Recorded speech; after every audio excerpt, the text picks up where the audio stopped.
जय हिंद जय भारत, जय हिंद जय भारत, जय हिंद जय भारत। न्यूक्लियर हथियार होते हैं, उसके हवाले से वो बताते हैं कि किस कंट्रीज के पास कितने। तो इस मर्तबा भी जो आदाद शुमार आए हैं उसके मुताबिक इंडिया, पाकिस्तान और चाइना की अगर हम सिर्फ देख लें तो उसमें चाइना और पाकिस्तान के पास ज्यादा है और भारत के पास इनसे कुछ कम है। तो इसके ऊपर भी बात करेंगे। केटर कर लेता है। तो अगर पाकिस्तान के पास 100 न्यूक्लियर वेपन और ज्यादा भी हो जाएं तो उससे कोई फर्क नहीं पड़ता, क्योंकि जो जवाबी कार्रवाई होगी वो बिल्कुल बिल्कुल जिसको बोलते हैं कि परफेक्ट होगी, उसमें कोई गुंजाइश नहीं होगी और उसमें रिस्क भी नहीं है कि आप अगर मान लो कि एक मुल्क जो है अचानक से हमला कर देता, पाकिस्तान हमला कर देता है हिंदुस्तान के ऊपर, सारे न्यूक्लियर बम डाल देता है पहले हमले में। नहीं सर, हमारा नाम ना लें आप। नहीं, आप चाइना का ले लेना। सबसे पहले घबराना नहीं। वीडियो को लाइक करना ना भूलें और हमारे चैनल को जरूर से सब्सक्राइब कर लें। जय हिंद जय भारत। जहां तक चाइना का सवाल है और इंडिया चाइना का, देखिए ये इक्वेशन समझनी चाहिए आपको। अगेन जैसे हमने प्रोग्राम शुरू किया था, इंडिया करेक्शन चाइना और अमेरिका के बीच में कंपटीशन है, चाइना और इंडिया के बीच में कंपटीशन नहीं। वो मैंने आपको रीजन बताया क्या है। तो इसीलिए चाइना अपने न्यूक्लियाई असलाह को बढ़ाते जा रहा है, न्यूक्लियर बॉम्ब की डिलीवरी मैकेनिज्म को इम्प्रूव करते जा रहा है। वो अपनी दिफा पर बहुत खर्चा कर रहा है, बिकॉज वो अमेरिका के साथ में कंपटीशन में है, उसके बराबर आना चाहता है। और ये that is why you see कि चाइना का जखीरा जो है बढ़ रहा है। जहां तक इंडिया चाइना का सवाल है, इंडिया के पास उतने वेपन हैं जिससे वो डेटरेंस पैदा कर दिया। हम चाइना के ऊपर फतेह करने नहीं जा रहे, ना हम चाइना के ऊपर हमला करने जा रहे हैं, लेकिन हमने अपनी दिफा के लिए और अपने प्रोटेक्शन और डेटरेंस के लिए कि कहीं चाइना को गलत फहमी ना हो जाए और वो इंडिया के ऊपर हमला ना कर दे या कुछ ज्यादा मंसूबे ना बना ले, इसलिए हमने एक मिनिमम डेटरेंस रखा हुआ है। और ये जो डेटरेंस है, हमारा पूरा डेटरेंस चाइना स्पेसिफिक है, पाकिस्तान स्पेसिफिक न्यूक्लियर वेपन्स हमारे हैं भी नहीं। हमारे वेपन्स जितने भी हैं न्यूक्लियर वेपन्स वो चाइनीज स्पेसिफिक है, और पाकिस्तान अपने आप उसमें केटर फॉर हो जाता है। भाई आपने एक कुत्ता पाला हुआ है तो वो चोर पे ही भौंकेगा, पड़ोसी पे भी भौंक देगा, या दाहिने के पड़ोसी पे भौंक देगा, बाएं के पड़ोसी पे भौंक देगा। वो बात हो रही है कि आपने दाहिने के पड़ोसी के लिए वो कुत्ता पाला हुआ है। तो ये वाली कहानी है। अब क्या होता है कि जब ये डेटरेंस को क्रेडिबल बनाया जाता है, क्रेडिबल डेटरेंस कैसे बनती है कि आपके मुल्क में इतनी सलाहियत है कि उसको एयर के जरिए मिसाइल्स, ग्राउंड बेस्ड मिसाइल्स के जरिए, एयर बेस्ड मिसाइल्स और बॉम्ब्स के जरिए, और सब सर्विस सतह से नीचे, दैट इज समुद्र की सतह से नीचे से आप उसको फायर करने की सलाहियत रखते हैं। इसको ट्रायड बोलते हैं। ये जो ट्रायड की कैपेबिलिटी है पूरी दुनिया में 6 मुल्कों के पास है, that is 5 nuclear powers, and the new induction is India.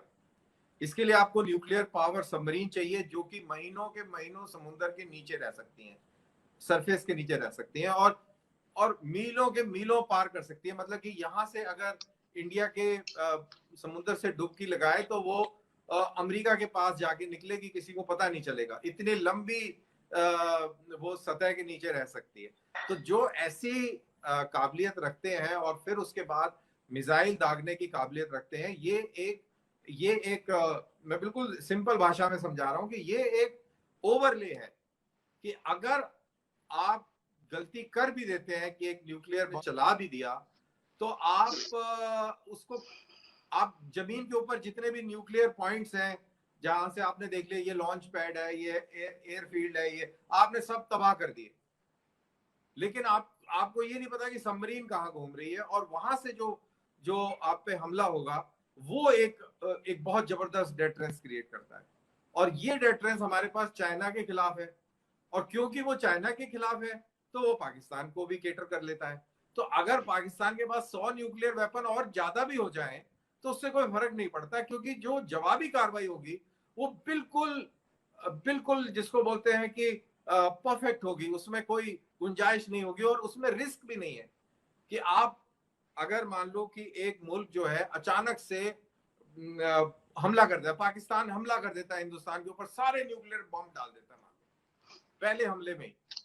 नहीं नहीं सर, हमारा नाम ना लें आप। नहीं, आप चाइना का ले लें नाम। कोई भी ले, कोई भी चलो चाइना का ले ले, तो लेकिन उसके बाद वो मुतमईन नहीं, उसके बाद वो शांति से बैठ नहीं सकता है, क्योंकि फिर उसके पास उसको फिर भी उसके ऊपर न्यूक्लियर बम जाएगा, और वो न देगा इस सबमरीन की वजह से। तो ये इंडिया के पास एक बहुत बड़ी डेटरेंट कैपेबिलिटी है। It does not make a difference कि 10 हैं कि 100 हैं। आप मेरी बात समझे, आप जो जी। इसीलिए इंडिया बड़ा रिलैक्स्ड है और इंडिया अपने लेवल पे चल रहा है। अच्छा, ये तो रही बात एक, लेकिन एट द सेम टाइम इतनी ज्यादा सीक्रेसी रहती है कि किसके पास कितने हैं, क्या है, ये भी कोई क्लैरिटी होती नहीं है। ये जो स्टॉकहोम से जो रिपोर्ट आती है, ये एक बहुत सारे इनपुट्स के डेटा के बेसिस पे एक कैलकुलेट करते हैं कि कितना यूरेनियम इस मुल्क ने खरीदा, कितना इन्होंने माइनिंग करी, कितना उसको एनरिच करा होगा, कितनी इनकी काबिलियत है एनरिच करने की, और इतने एनरिच यूरेनियम से कितने बम बन सकते हैं। तो ये एक एस्टिमेट है, ये रियलिटी नहीं है। बट इररिस्पेक्टिव, जो आपका सवाल था कि आप इतने रिलैक्स्ड क्यों हैं, तो उसका रिलैक्स्ड का कारण मैंने आपको बताया कि वो न्यूक्लियर सबमरीन्स हैं जो हमारे पास हैं, और एक अभी दिसंबर में और तैयार हो रही है, और टोटल 6 तैयार होनी है। तो ये पूरी तरह हम केटर फॉर कर लेते हैं। ठीक, आपकी बातों से मुझे 2-3 बहुत ही दिलचस्प जो हैं वो इशारे मिले हैं। एक तो ये कि आपने कहा एक हमारे पास है और दूसरी तैयार हो रही है, तो आप बेफिक्र रहें। तो और दूसरा ये आपने जो बात की वो मुझे बहुत अच्छी ये लगी कि आपने ये कहा बात करते हुए शुरू में आपने ये कहा कि ये जो है ये हमने चाइना के लिए है, पाकिस्तान के लिए नहीं। तो अच्छी बात है, ये ऐसा ही होना चाहिए। मतलब ये मैं तो ये समझती हूँ कर्नल साहब कि किसी के लिए भी नहीं होना चाहिए, पूरी दुनिया को जो है मेरा तो माइंडसेट वो है कि इन हथियारों से पाक होना चाहिए, लेकिन नहीं ऐसा होता ना। ये जो अभी आप सारी बात कर रहे थे सर, इसमें जब हम ये कहते हैं कि नहीं हम जो हैं हमने ये इस्तेमाल नहीं करने, ठीक है ना, हर मुल्क